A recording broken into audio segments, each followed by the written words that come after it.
On this episode, the Volvo gets wired and we get even closer to the first startup. Oh yeah. This whole thing is a problem. Woo! That means engine out so we can go get that machined. Not quite decided on that one.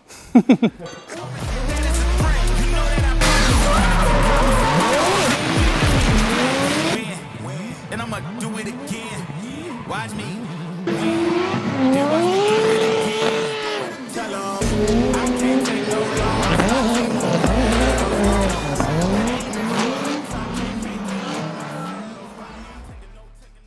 Right guys, we're at the workshop. The Volvo is going for wiring. Me and Ben have been working our asses off. Probably will say Ben because I got really ill and now he's really ill. This has been really horrible to try and get ready. But we show you under the hood. So pretty much got everything mounted that we need for wiring. The boost pipes are almost done. They just need welding. Waiting for one more adapter to go on that.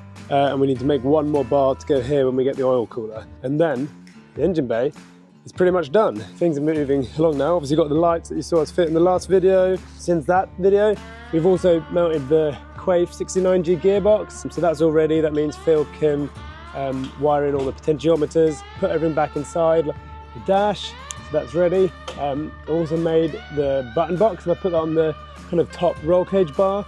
That's how I had it on Corvette, and it's quite cool. It keeps it nice, minimalistic on the dashboard. But when you're fully like strapped in with your harnesses, you can reach it, because the dashboard in the race car, where the seat's further back, you put the buttons on the dash and you can't really reach them. So I found that works pretty nice. All the boxes, all the Haltech stuff came in. We got lights. We had to do some rough chopping because it was rubbing. In the back, we've now mounted the PD16, which is the PDM unit to power everything in the back. Slightly annoying. We didn't get the radiators in time. They're coming tomorrow, one day too late, but it's not really a problem because Phil knows exactly what kind of fittings we've got on there. It's exactly the same as on the Corvette, so it's quite simple. So when we get the car back, we just need to put the radiators in, and then the back end is fully ticked off. So yeah, now we're going to load the car up and head to Phil at XDR, who's going to wire the car whilst I go on holiday, which we're leaving tonight. It's a bit stressful now. The wife is not so happy, but I'm sure she'll be happy tomorrow. Right, so we made it to Phil's place, XDR Motors, and he's going to wire up the car. So we're now just in the process of kind of going through everything that all the sensors, all the powers, and just everything electronic-wise that's going into the Volvo. We've got quite a lot of stuff going on. Luckily, we've already done it on the Corvette for the most part. We've got a few new things going on, like back pressure monitoring, and some of the things that we didn't put on the Corvette from the start, such as speed sensors on the turbo, extra water pumps for the charge cooler, stuff like that. But we're also trying to figure out all the little extra bits and pieces, like powers for underglow, all the different headlights, brake, LED strips are requirements for most of the championships, as well as all the other little extra fun bits and pieces, because when we're going for a full, like, proper motorsport wiring job like this, it's such a shame to then miss bits and then have to run like generic wiring afterwards. So I'm trying to do it on one go. We're using the Nexus R5 and the PD16, so it's all PDM controlled. Yeah, so we've got feels like a spreadsheet going on with lots of inputs, lots of outputs, kind of building it on the computer first, and then he's got probably about a week's worth of work. Well, I say week's worth, it's probably more like 2 weeks, but Phil puts in a good stint for me. So yeah, Phil didn't sleep last time we did the Corvette, but I reckon he's got better since then, so he's going to be a little bit quicker maybe, who knows. Right, so we're off now. Good luck, Phil. Thank you. Thank you. I won't have any holiday. You get to look after this lovely Volvo. Right, so I'm back from holiday and we have come to pick up the Volvo. So the Volvo's been at Phil's since a week and a half ago. I actually gave him a few more days because as soon as I came back I realised I had to go off for work again, so got a few more days to fix it, but yeah, he's done an awesome job. So let's see if we can show you some of the things. All the wiring done on the engine, except a few things where I was missing plugs. Yeah, everything really, all pressure sensors, fuel pressure, map sensor, all the coils have got their wiring, the alternator's done. Yeah, basically everything. Got another pressure sensor here for back pressure. We've got really nice proper bulkhead connectors to make it really easy if you want to take the engine in and out. We've got lights. Everything's done, all really nice wiring. We're still waiting on the oil coolers, but we've got the wiring already in place. We still need to mount the battery properly, so that bit's not fully done, but yeah, you can see all the wiring looking really nice and neat. We've even got a few extra things that in place for if we decide to add something extra on later. Got the main battery cable running to the back for the PD16, bulkhead connectors, everything's done to the pump. Just need to put the bolt nuts on top. The lights are all done. They're not attached to the car, but they're all working. So yeah, all done. We're not going to power it up yet because we haven't got any fluids or anything in the car. We're going to take the car back to the workshop now and mount the radiators and get it ready for. It's got two big jobs coming up. We've got all the plumbing to be done. So we're going to go to Hell Performance. We're going to put all the fuel lines, water lines, brake lines, all that fun stuff. And we've got the last piece of the exhaust to make. So before we can go do either of those things, we need to mount the radiator and the last few things that go with that. So yeah, let's get back to the workshop and get to it.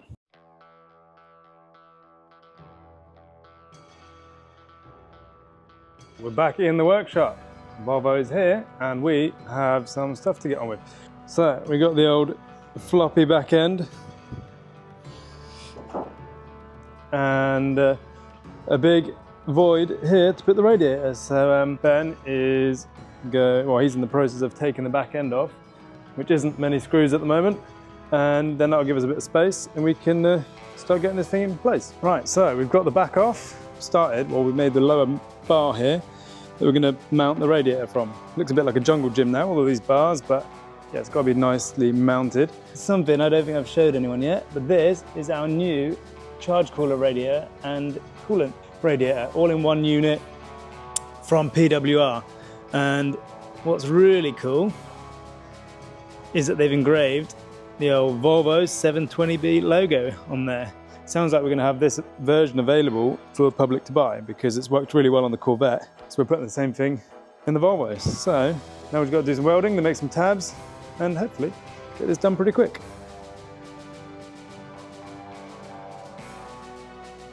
We have got it, well, it's sitting here by itself now, which is a good point. We've got a bar that goes along the bottom. We've got some mounts that go into the bosses on the bottom. So the back's all tacked in now, and I think this is the position that we're going to go for. We've got a few things that we're kind of finding a bit challenging. Is basically we want to keep it in front of the main crash bar. We've got the little crash bars here. So we've put cable tied this nice rod here, so make sure that we're kind of in line with that. We might tilt it forward slightly before fully welding it. But then we've been making sure that the fittings for the water lines are going to fit. So any further forward and it gets tricky on the front ones, any further back and it gets tricky on the back ones. So I think we're about right. And it gives us space for a shroud at the front if we need it to get more fresh air from outside of the car. But so far it's looking pretty good. Now we just got to decide how we're going to do the top mount. So you could either go that way or from the front or from the back. So I think we're going to go from the back, but because that gives us more space for a shroud later rather than making a bar that we have to get rid of. So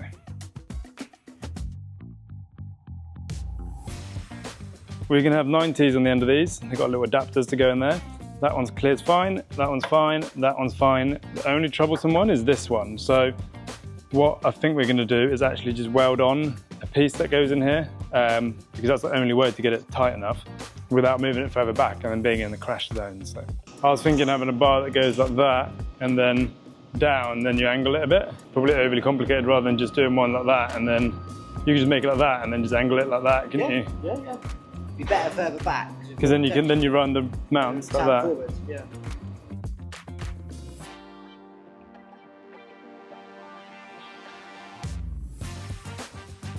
Remember, it's when you flip it around, then you measure it from that side. That needs to be like that. Oh yeah. There is actually. Oh, not the pen mark. Oh, did I completely kill the pen mark? Yeah, still good. Semi-professionals at work. I'm gonna give it a shuffle. Yeah, shuffle. give it a shuffle. Yeah? Yeah. Oh, don't wipe on yourself, you dirty... Try a bit more. That's good. Yeah, leave it there. Bang on the money. Bang on the mother titties. Ouch. Get that real good in there. Get that real good. Yeah. You need to get that. That needs to be over here, remember? Yeah. Okay, just I'll lube it first. Hang on, take that out. Do this one first. Yes, we're in.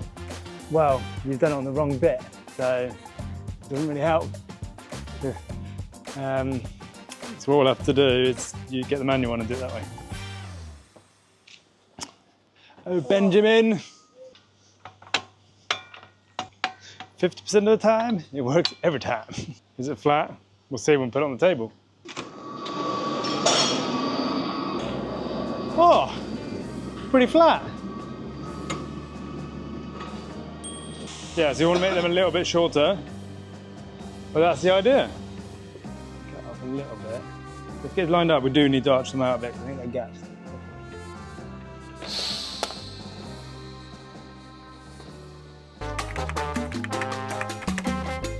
Well, I've been on holiday, I'm tanned, Lewi. Lewi's back, so now we've got a proper camera. Trying to film stuff on your own is difficult, so shout out to all the YouTubers doing this by themselves, very difficult. But we've made this. As you can see, we started making it and showed some film, and then we probably forgot to film. So it's on here now. I'm super stoked on this, came out really, really well. So it's nice and sturdy, it's got enough space, so it's space forward for crash protection. It all clears all the, there's only one water feed that we need to make a adapter for to fit, but apart from that it's all good. We're still waiting on the fans, so that's all done at the back. We've also mounted the water pumps underneath for the charge cooler and the main radiator. We are just getting everything ready for plumbing, so that's kind of like the last thing. So we've done the wiring and then the plumbing's next, basically just connecting everything together. It looks quite simple in the engine bay until you start realizing how many different oil lines, water lines, vacuum lines, brake lines, all those things all add up. So what we're doing now is just kind of going through the whole thing, making a list of what fittings we need so we can order and get those fitted before we go to hell. Well, we're just fitting the oil filter housing. This is the remote filter housing which has a priming function. So it's pretty cool. We got this on the Corvette. You can basically stick a drill on there and then just hold the drill on and it'll prime it. So you get full oil pressure, which then obviously protects the expensive crank in the engine. So this is typical. I've been making sure this lines up. So this is the dry sump tank where you've got the breathers going to there. That's the scavenge return which goes to there, and the pickup line goes there to there.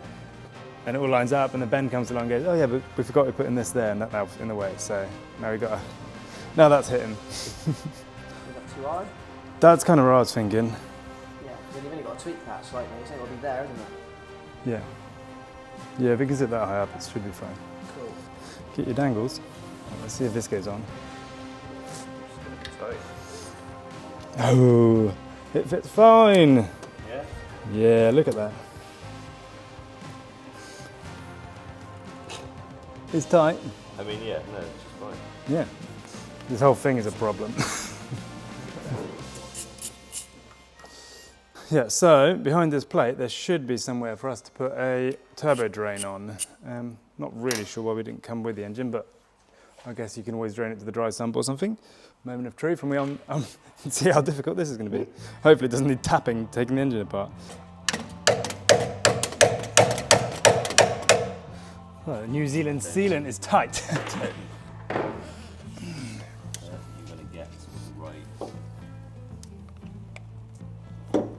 Me, that's a good sealant. Did you redo that for YouTube? Yeah, yeah. Poof. Oh, wow. Yeah, that's a massive. How's that actually? Yeah, there's a massive fitting down there. Oh, yeah. So that's happy days. So now I just need to find a fitting that fits that. And then we've got a turbo drain. Sweet. I wonder what fitting that is. Nah. No, it's not. Not that one. That side looks good. Yeah, we've got that to look forward to. Right, I can't see a thing. I literally just held it there roughly. I'll put a big weld at the top. Yeah, it should be fine. Looks good to me. Job done. Right, you want to unbolt that and then we can weld it properly. Fire her up. It's a weld. I think that was too big. Should have gone for the thinner wire. Oh, he's being humble. Yeah. She's holding.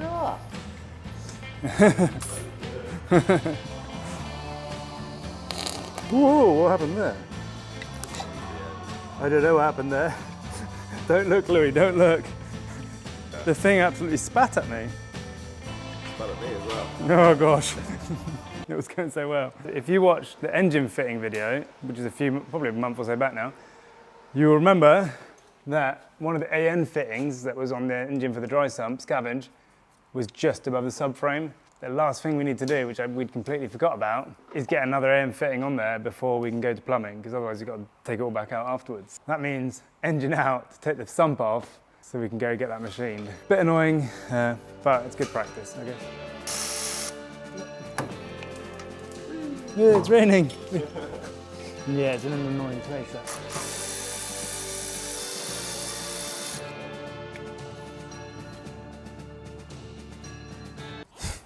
Not quite decided on that one.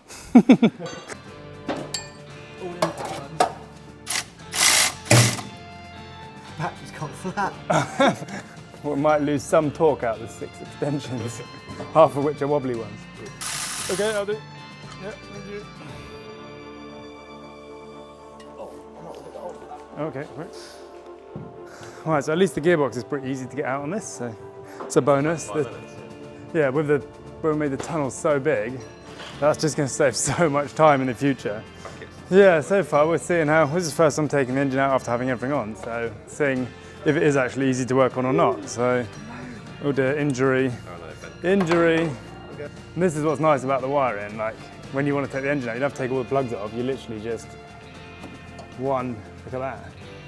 So I do. Yeah. And then it just comes out with the engine. Engine's now ready to go. That wiring job, I feel, has made it so easy. Like, if you don't have those quick connectors, there's so much more to do, so I'm stoked about that. So yeah, now we've just got to rip this out to be able to take that plate off, and then see if we can get that fixed and put it all back together again. To be fair, I can't actually smell anything at the moment. Yeah. Am I not in the danger zone? Yeah, no. Fucking welding. Yeah, Lewi took it like a bong hit and sucked the whole thing up.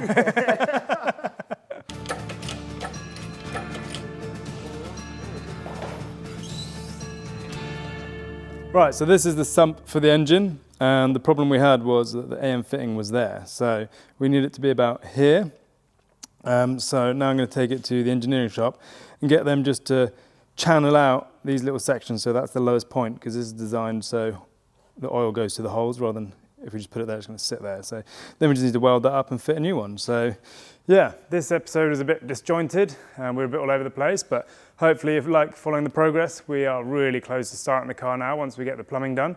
And yeah, then don't forget we're coming to Gapville in a few weeks' time. That's going to be really exciting with the Corvette. Yeah, so don't forget to like, comment, subscribe, and we'll see you on the next one.